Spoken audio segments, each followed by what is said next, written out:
আমাদের ছাত্রছাত্রী ভাই বোনদের বুকে যেন আরেকটা গুলি না যায়। আপনারা বিরত থাকুন। This is not right. ক্ষয়ক্ষতি কিছুই না। এই ক্ষয়ক্ষতি যেই সম্পদের ধ্বংস হয়েছে সেগুলো তো জনগণের ট্যাক্স দিয়েই করা হয়েছে। এগুলো হয়তো ভবিষ্যতে আমরাই আবার গড়ে নিব, কিন্তু একটি প্রাণ যেটা আমরা হারিয়েছি, একটি প্রাণও কি আমরা ফেরত পাবো? প্রাণের মূল্য কিন্তু কোটি কোটি কোটি কোটি কোটি টাকার থেকেও অনেক বেশি। আমি ডিবি প্রধানের কাছে 3টা প্রশ্ন নিয়ে এসেছিলাম। আমার প্রথম প্রশ্ন ছিল যে এই 6 জন সমন্বয়কারীকে গ্রেফতার করা হয়েছে নাকি সেফ কাস্টাডিতে নেওয়া হয়েছে। দ্বিতীয় প্রশ্ন, যদি অ্যারেস্ট হয়ে থাকে তাহলে আমার কোনো প্রশ্ন নাই, আমার কোনো দাবি নাই, কিন্তু যদি সেফ কাস্টাডি হয়ে থাকে তাহলে আমি তাদের সাথে দেখা করতে চাই। ডিবি প্রধান আমাকে পরবর্তীতে ঊর্ধ্বতন কর্মকর্তার কথা বলে উনি আমাকে জানিয়েছেন যে এই 6 সমন্বয়কারী যেহেতু তাদের নিরাপত্তা নিয়ে উদ্বিগ্ন ছিল, সেই কারণে তাদেরকে সেফ কাস্টাডিতে নেওয়া হয়েছে। এই কথা শুনে আমি প্রশ্ন করেছিলাম যে আপনারা কিভাবে বুঝলেন যে তারা উদ্বিগ্ন তাদের নিরাপত্তা নিয়ে? তারা কি আপনাদেরকে জানিয়েছিল, রিকোয়েস্ট করেছিল? আমাকে তখন তিনি জানিয়েছেন না, ওনারা বুঝতে পেরেছেন মনিটরিং করে।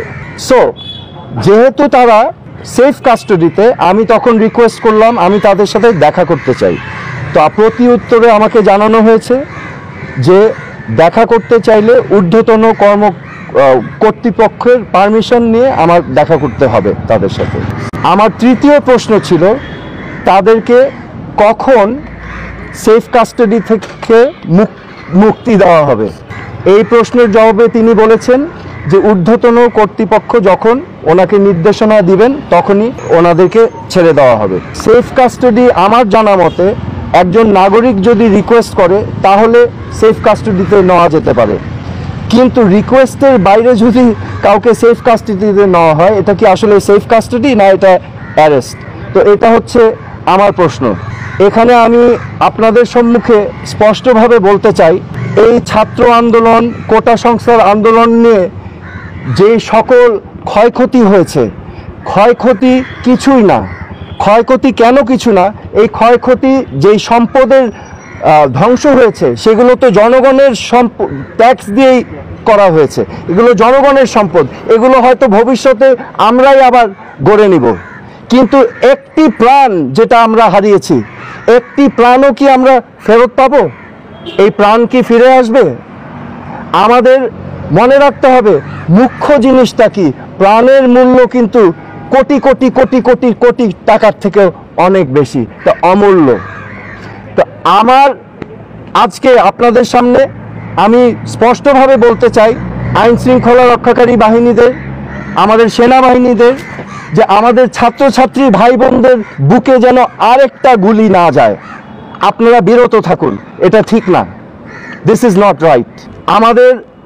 আমি আজকে চলে এসেছি যে আমার জিনের কাপড় পরা, আমি আমার আবেগ, আমার বিবেকের তাড়না আমি চলে এসেছি এখানে।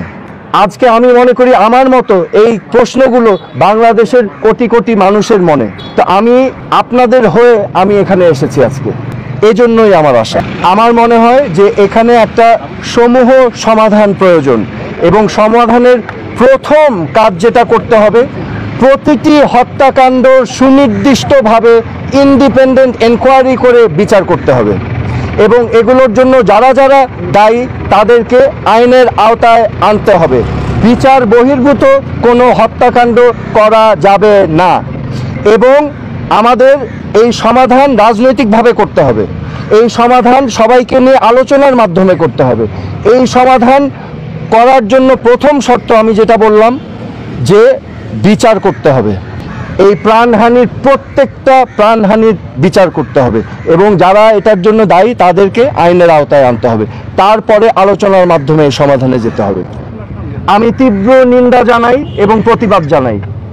শিক্ষার্থী ভাই বোনদেরকে গ্রেফতার করা থেকে বিরত থাকার জন্য আমি আহ্বান করছি। আমাদের বাংলাদেশ, আমরা লক্ষ লক্ষ শহীদের রক্তের বিনিময়ে আমরা অর্জন করেছি। এই দেশটা তোমাদের, এই দেশটাকে তোমাদেরই করতে হবে। It is your responsibility. Do not lose hope. এবং সামনের দিক ভালো দিন আসবে, কিন্তু এখন কষ্ট করতে হবে, হোপ আশা ছাড়া যাবে না। এই দেশটা তোমাদের সম্পদ, তোমাদেরই করতে হবে। তোমরা ন্যায় পথে থাকবে, সত্যর পথে থাকবে, অন্যায়ের বিরুদ্ধে প্রতিবাদ করবে। আমি অনুমতি চেয়েছিলাম, কারণ আমার পয়েন্ট ছিল যদি গ্রেফতার হয়ে থাকে তাহলে আমার দেখা করার কোনো অধিকার নাই, কিন্তু যদি সেফ কাস্টডিতে থাকে তাহলে আমি দেখা করতে চাচ্ছিলাম। তো আমাকে সেটা ডিনাই করা হয়েছে, বলেছেন ঊর্ধ্বতন কর্তৃপক্ষের পারমিশন নিয়ে আমার দেখা করতে।